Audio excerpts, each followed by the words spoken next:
The following review is intended for entertainment purposes and targeted for adult fans of the series. Okay, oh wait, I can't talk while the thing is ringing.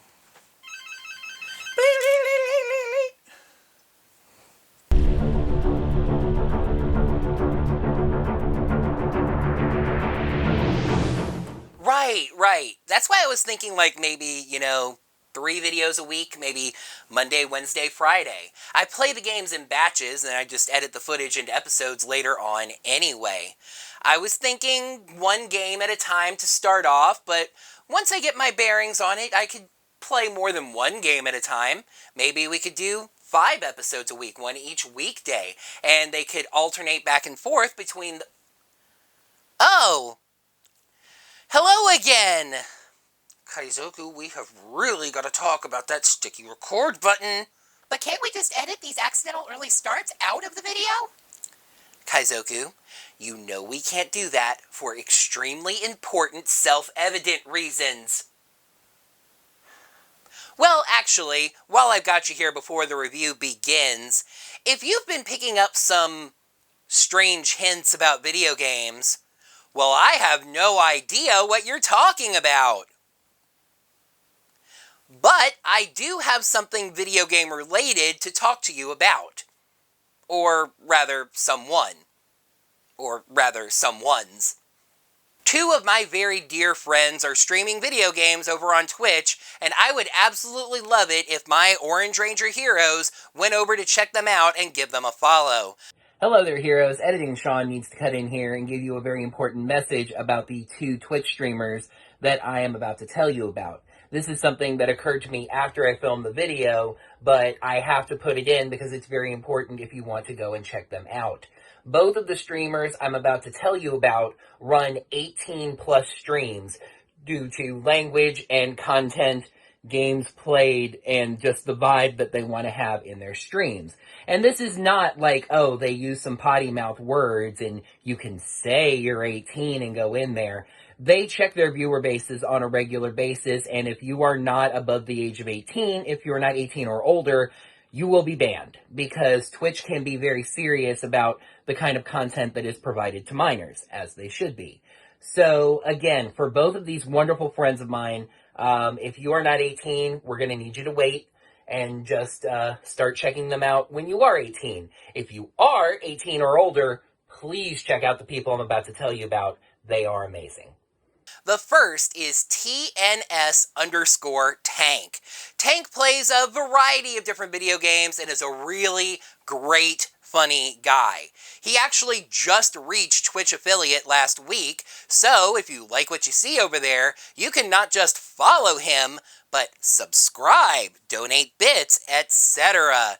He streams 3 to 4 days a week. His schedule is on his channel page, and you can also find him on Twitter at the exact same name, TNS_Tank. So, join the herd.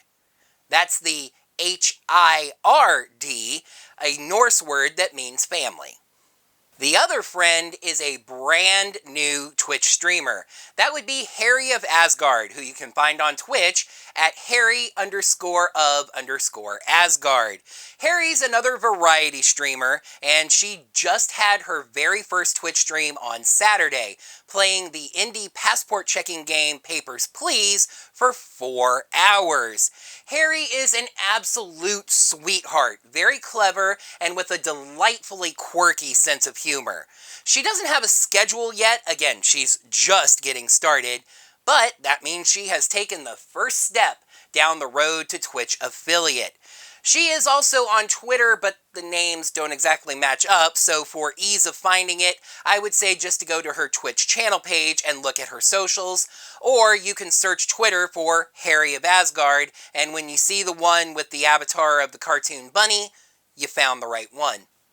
Tank and Harry are 2 of my very, very dear IRL friends, and I would love for them both to find astounding success on Twitch. If you appreciate me and what I do here at Orange Ranger Videos, please pop into one of their streams sometime. Go ahead and follow them now, get the notifications set up, you'll be notified of when they're streaming, and show them some of that Orange Ranger hero support. You could even mention that Orange Ranger sent you. You'll probably see me in the chat room. As a matter of fact, if you head over to TNS Tank's Twitch page and look at the VOD, the video on demand, for the most recent Jedi Fallen Order stream, you might just recognize the voice of the co-host. Okay, with all of that said, hello there, heroes! I'm the Orange Ranger, and welcome to another Power Rangers Dino Fury Second Era episode review. This episode actually had me excited. We've been mired in filler episodes about family as of late, but the premise of this episode stood to bring things back to the core storyline. The Rafkonians are coming, the Rafkonians are coming. One if by spaceship, two if by teleporter? Well, let's find out by taking a look at the 20th episode of Dino Fury Second Era, The Invasion. Please make sure you subscribe to the channel so you can see all of our videos. Yeah, and make sure you got your notifications set up by hitting that little bell icon so you get notified whenever we post any brand new videos. Right you. What he said was that if you'd like to support the channel in any way financially, you can consider checking us out on Patreon or Ko-fi at Orange Ranger Videos. Right you. Interestingly, this episode begins with a previously on Power Rangers segment. In fact, this time, even the words previously on Power Rangers were on the screen. Now, again, I recently had the epiphany that these can serve to pad out an episode's length. It was only 30 seconds, but maybe it was 30 seconds they needed. It does also tend to lend a feeling of gravitas to the episode, a feeling that what's going to happen in this episode is important because it's following up on stuff that was important last time. Get on with it! Why, yes, my mysteriously absent for a long time yet again cutaway gag, you are correct. I am once again growing concerned about the length of these videos, and I'm doing my best to get more concise and direct. Who wants to sit and watch a 45-minute review of Get on! Okay, sorry. So yes, last time the baddie stole the drill, broke into the base ship, Void King blasted Solon, and stole the Sporix chest. We pick up moments later as the Rangers arrive to see what happened. Solon says that she'll live, but she can't say the same for that wall. Our shields were no match for that drill. Excuse me, the f*** did you just say? Our shields were no match for that drill. Shields, force fields, energy, barriers, come on now. The hull may have been no match for that drill, but how would a drill penetrate energy fields? Okay, dude, calm down. Take a chill pill. Shut up! Anyway, as the Rangers wonder what the bad guys are going to do with all of the Sporix, Amelia gets a call from Jane. But it's actually relevant! A spaceship has arrived, hovering just outside of Pine Ridge. Finally, Pine Ridge gets some extraterrestrial action, Jane says, making me wonder what she thinks the monsters that have been regularly attacking the city for the last year plus have been. She wants Amelia to get the story, blah blah blah blah blah. Solon confirms there actually is a spaceship. It's hovering right above Dino Henge, actually. They teleport outside, and Amelia asks if that ship looks voidy to them. Javi says, knowing their luck, it'll be Lord Zed with Galvanax and Venjix to take them out. Javi, listen. I know when two major threatening scary villains team up, it can be a little frightening, but I know that you two can take care of Lord Zed and Venjix. What's that? Oh, no. I said what I said. A group teleports down from the ship using the exact same effect as the Rangers, which I was going to call lazy, until I remembered that the Rangers' base is very likely a Rafkonian ship, so actually that's a nice touch of consistency. The Rangers see a troop of Starbomb backup dancers. Seriously, they have a magenta, cyan, and yellow color scheme, and they look exactly like Starbomb. What's wrong with that? And he's like, no, nothing. It just... They are led by a woman wearing similar armor but no helmet, and she clearly has antennae tucked back into her hair. Zayto takes the lead and starts to introduce himself, but she already knows that he is the legendary Zayto. Her name is Aurea, and yes, these are Rafkonians. Aiyon flips out and starts asking a million questions before calming down and trying to act chill. Ollie cautions Zayto, and he agrees. They've been fooled before the introduction of Slither. He asks if he can touch her. Consent matters, remember. And she agrees, and he touches her arm. Her upper arm, which is entirely covered in armor. Shouldn't this connection thing need to be skin to skin? If it can transmit through armor, why do you even need to touch to begin with? Anyway, she's telling the truth. The Rangers take them all down into the base, which seems like it would be pretty crowded. There's like 10 or 15 soldiers with Aurea, and a brief time skip allows her to tell the story, and we just come in right at the end of it. Refugees fled Rafkon, becoming scavengers and wanderers, waiting for the right time to return to their planet. I have to say, when the Rangers went there, it looked like it was pretty pristine, so I don't know exactly what they were waiting for. Zayto says he's been sending out messages looking for Rafkonians. Why didn't they respond? Izzy even pops in with a line about on Earth it's rude to leave people on red, which is just on the right side of cute. Aurea tells him they ignored those messages, feeling like they were a hoax. What were the odds that a 65-million-year-old Knight of Rafkon was still alive? They only responded now because something horrible has happened. And of course, the Rangers already know Rafkon was destroyed. They tell her that Lord Zed was responsible and, hey heroes, you know how I've been lambasting Zayto and Aiyon over the past several episodes for not showing enough heartache and sadness about Rafkon being destroyed? This is what I'm talking about! Aurea is very clearly still devastated, haunted by the loss of her home planet. This is how Zayto and Aiyon should be acting any time Rafkon comes up.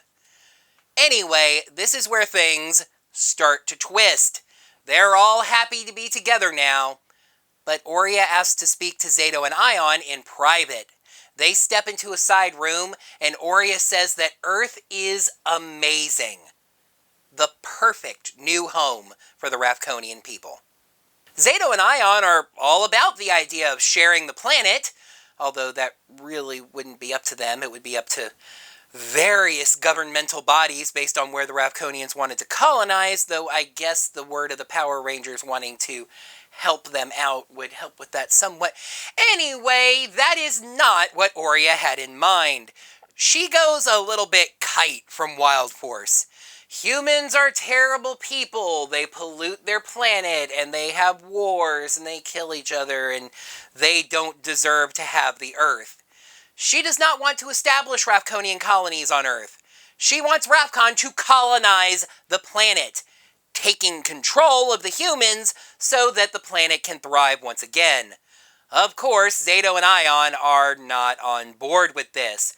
She tries to say that as Knights of Rafkon, they are pledged by honor to help the Rafkonian people. But Zayto says there's nothing honorable or knightly about stealing a planet for yourselves. She tells them the decision has already been made. They can either help her, or it will end badly for them. Ooh, this is gonna get good. The two Rangers storm back out of the room, warning the others that the Rafkonians have come to take the Earth. The soldiers circle the Rangers, drawing their swords.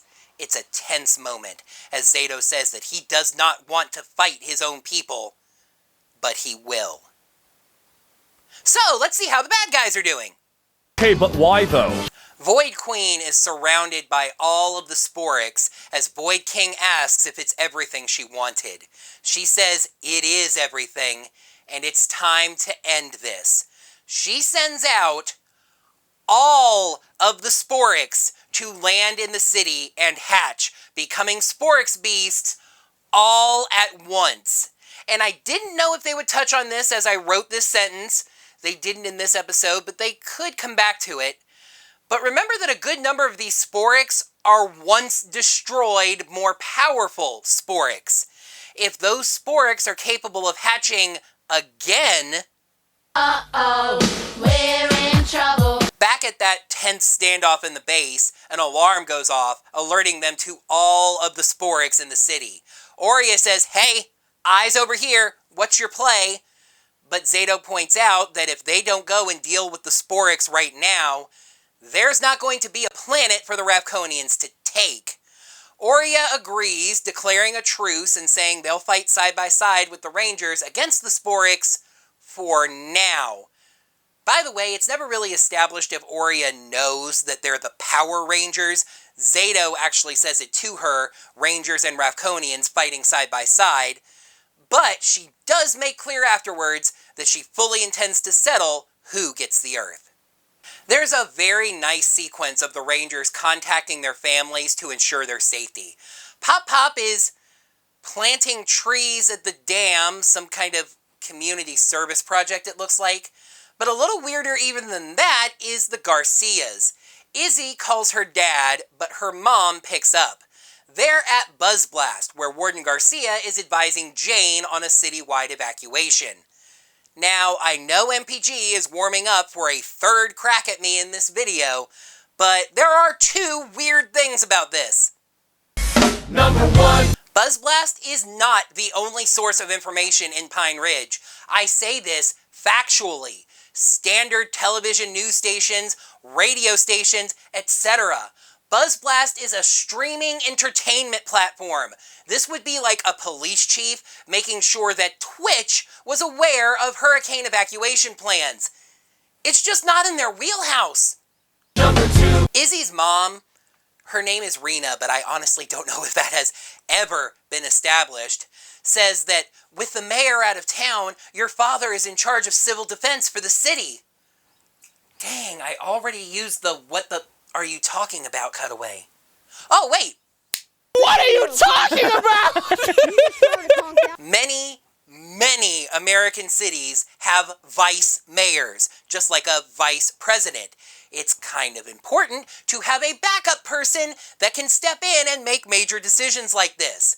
And that's besides the fact that just because the mayor is out of town doesn't mean that they can't speak to things like this, declare states of emergency. They're just a phone call away. This is working way too hard to establish why Warden Garcia is important right now. And it makes the fact that he is a forest warden all the stranger. Remember that he was originally written to be a cop. They excuse their not being there in the city as Javi driving Izzy out of town as soon as they heard.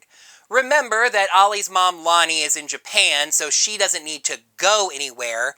For a second, I thought it might have been nice if he heard from her, making sure that he was okay. But then I remembered that Japan is 17 hours ahead of California, and if this is taking place relatively early in the morning, she's probably still asleep. Okay, I guess that makes sense. Aurea says that her warriors are deploying across the city. There were clearly a lot more of them on the ship than we saw teleport down originally, and the Rangers say they aren't far behind. They morph right in front of them, and for a second I thought I caught a slightly surprised look on Aurea's face, but it's not something they ever touch back on, and everyone teleports out.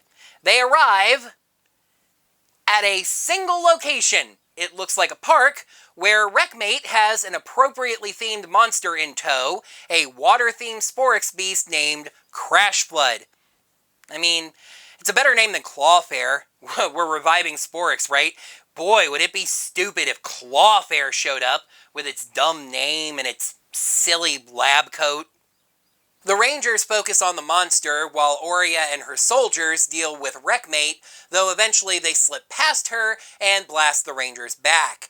Crash Flood is about to try and drown the Rangers when Mucus pops in, pulling them out for a special task for Void Queen. Javi warns Solon about this. Back with Aurea, she destroys a Sporix Beast named Mustafa. The name sounds familiar, but if we've seen this one before, I can't distinctly remember, and I am going to come back to that. Without it growing large. Yes, we seem to have the resurrected monsters trope thing here, even if we've never actually seen them before. Weaker on the second go-round. A Sporix Beast, whose name I can't even remember, asks about its brothers, and Zayto and Aiyon blow it up with their battle armors. Void Queen teleports in, grabbing the powered or repowered or Sporix, and telling more of her children to go get them. Oh good! I mocked its name, and indeed it's back. It's Clawfair! So yeah, Dr. Gnome and... Okay, listen, even the Netflix captions didn't have the names for a lot of these monsters sometimes, so this skull-themed lizard-type thing, go after them. We've got Pop Pop out at a very specific named location. Did you think we were just gonna leave him there? A forest ranger is there advising the people that they'll be safe as long as they stay put, and then Void Queen teleports in with mucus and crash blood and etc, etc, etc. As you might imagine, she wants the monster to break the dam and flood the city. No human will survive, because no human has ever survived a flood before. One thing I do have to comment on is how this scene was produced and where it was placed. They're planting trees near the dam. Void Queen tells Crash Flood that just over that tree line is the dam. The camera pans up, trees, trees, trees. And then you guessed it, we get a crossfade, and then we see the dam. Clearly this scene was filmed nowhere near a dam. They just had to work with the Sentai footage and did the best they could. Pop Pop bravely stays nearby, hidden, to hear what's going on, and then calls the Ranger hotline. Back over with the monster fight, Aurea sees Warden Garcia helping some scared people get away, and takes note of that. Solon tells Zayto what's going on at the dam, and Zayto asks Aurea for help.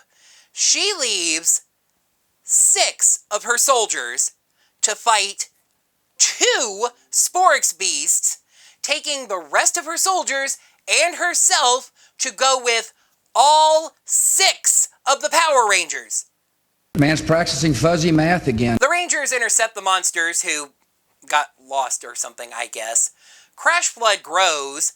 I'm gonna H2 grow! Was actually funny.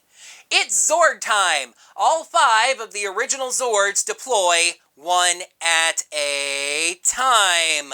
Remember what I said about the previously on segment about episode padding? Wreckmate points out that Crash Flood is not their only problem, and the Rangers decide to split up. Zayto gives Ollie the T-Rex key, which I guess he needs. Also, remember this? So he and the Garcias can pilot the Zords. Zayto and Aiyon will deal with Wreckmate, while Amelia helps Aurea and the soldiers with the other 2. I love it when a plan comes together. Pop Pop is still hidden nearby watching all this, and it was at this moment that I knew that Amelia's identity was going to be revealed to him at some point during this fight.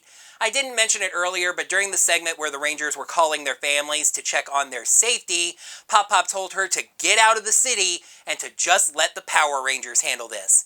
So, you know, irony. And isn't it ironic? Don't you think?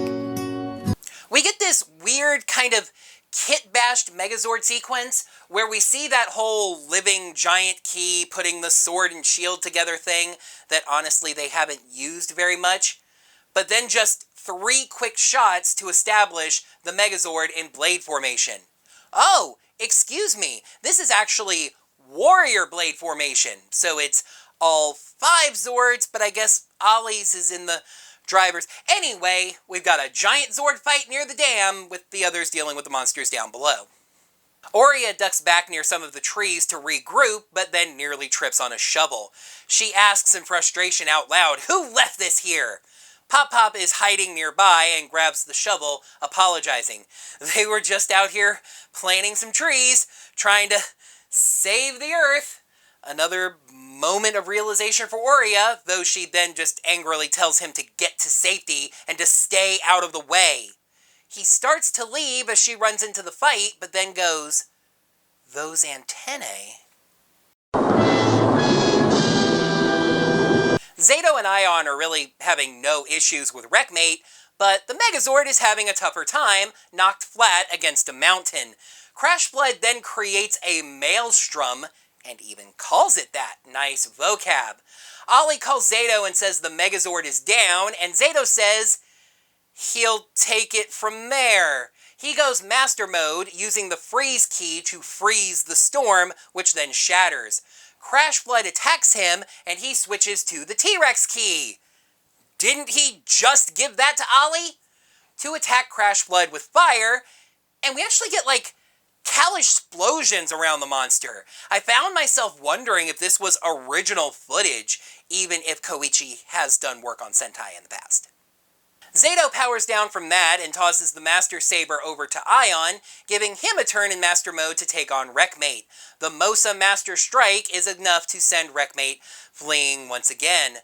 Zayto goes Dino Knight, and they launch their finishing moves at Crashblood, including an energy claw attack from Zayto that I don't believe we've ever seen before. Crashblood is destroyed by this because who needs the Zords, am I right? Void Queen catches the Sporix and says, "Aw, don't worry, darling. I still love you very much." Shut up! As in, close your mouth and stop talking. Back over by the trees, Fish Shell or Clam Bake or whatever this thing's name was, has gotten the upper hand on Aurea, knocking her back. In the finest traditions of modern Power Rangers, Pop Pop grabs a shovel and jumps out to defend her. He takes a monster slash straight to the chest, knocked back against one of the trees. I mean, wow. It sure is a shame that Pop Pop's dead now. I mean, Pop Pop is dead, right? Oh, good guess. Wrong, though. I will say that while he's alive, he is pretty messed up. Amelia runs over to him and takes off her helmet. This is baffling. The only explanation for this I can come up with is that she did think that he was dead or dying and wanted him to know the truth. Of course, he's surprised that Muffin is a Power Ranger, and then he passes out. The Rangers show up, and Zayto tells Amelia to get Pop Pop to Solon right now. Aurea can't believe that a human saved her life, and they were out here planting trees, trying to save the planet. Maybe the example of this one human shows that the entire race of 7 billion plus aren't so bad after all. Okay, that's a slight exaggeration, but yeah, I feel like it would take a little bit more than this, and that's something I'm going to touch on later as well. Anyway, Solon tells the Rangers that the evacuation of the city is taking too long, and they've officially requested assistance from the Power Rangers. Aurea says that she and her soldiers will handle that, teleporting out. The Rangers head into battle against the remaining monsters, but we've got more important things to look at over at the base. Solon gives Amelia this glowing green liquid medicine for Pop Pop, saying that he needs to drink all of it and a lot more of it to heal some very serious internal injuries. She leaves to try to go make more, and Pop Pop says there's something he has to tell Amelia. He may not have much time left. While he was working at Area 62, one day there was a terrible accident. There was a young alien couple there at the time, and they were trapped in the rubble. They had a baby with them, and they pleaded with Pop Pop. Well, Pop Pop says they made him take her.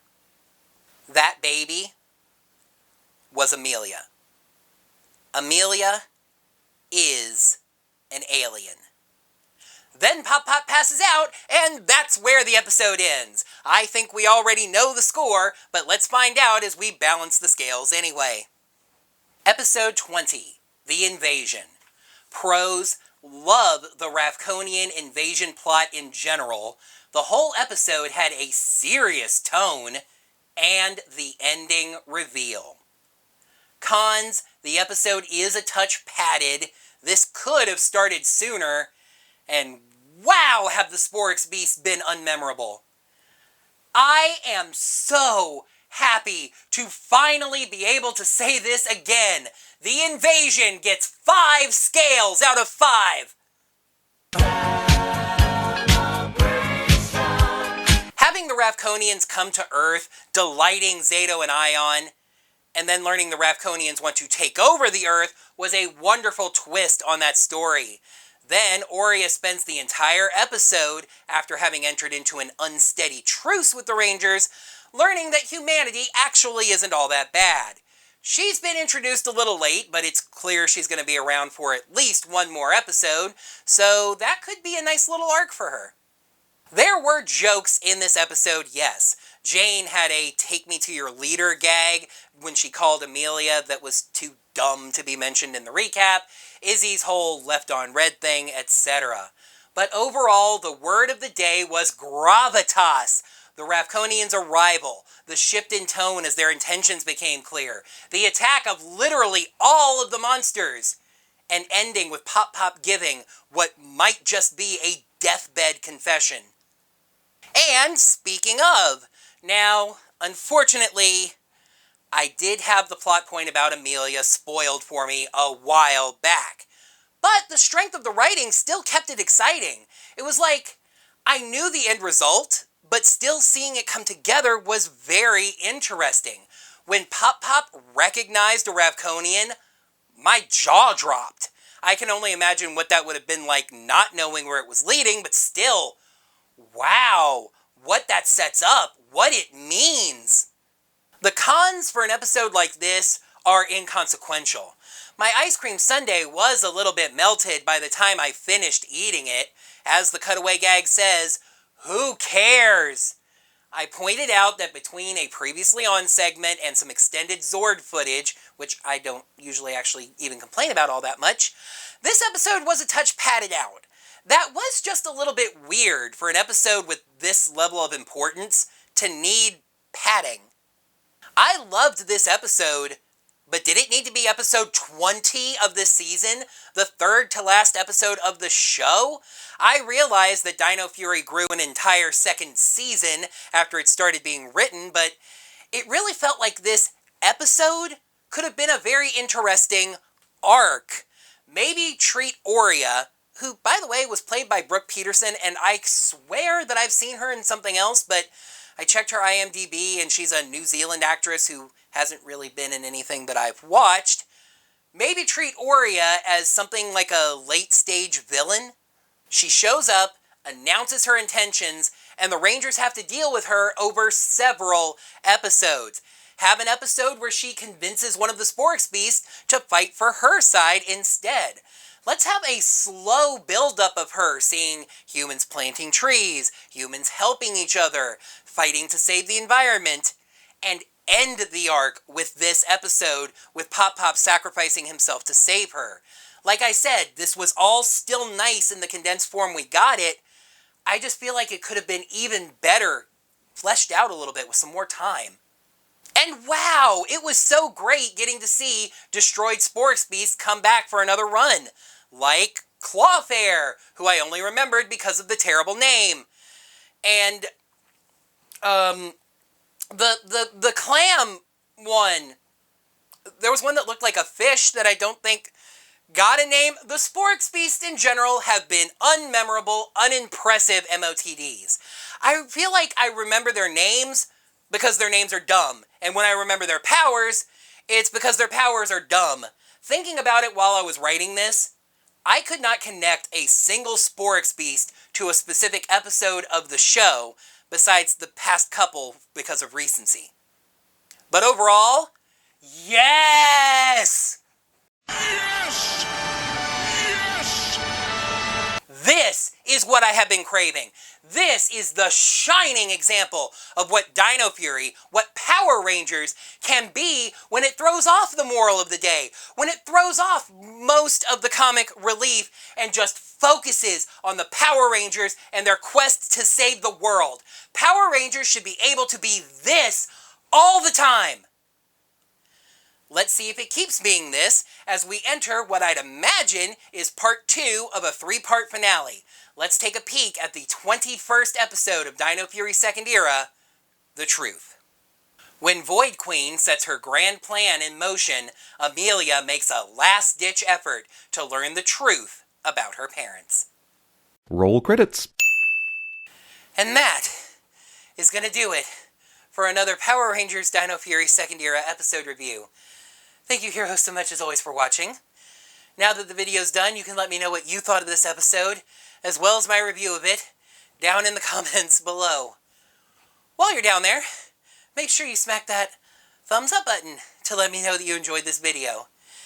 And if you'd like to support the channel in any way financially, that's not Patreon or Ko-fi, you can always check out my Teespring store and get some fantastic Orange Ranger Videos merchandise. Just Google Orange Ranger Videos, Teespring.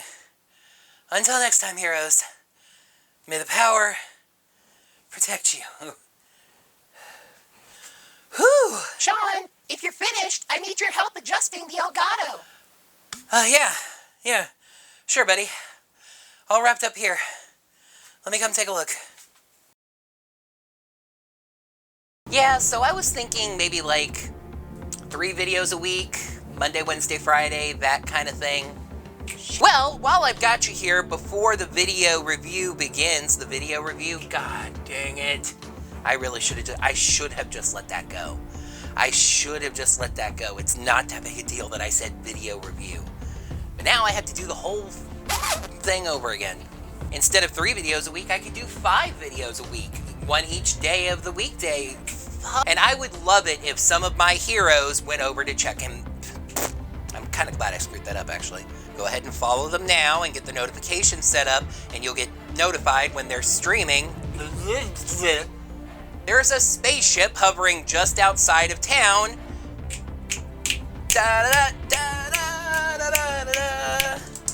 And yes, I don't know why I do Addams Family from bloopers a lot. Izzy even pops in with I don't like it. And Aurea takes notice of this, but I don't know what happened next. I just feel like it could have been even better, fleshed out a little bit with some more time. Some more time, a little rosemary, some oregano. Oh. You ain't ever had an episode until you had my mother's episode. Mama's episodes, oh. The 21st episode of Dino Fury Second Era, The True, what? Oh. Oh God, I'm gonna pass out.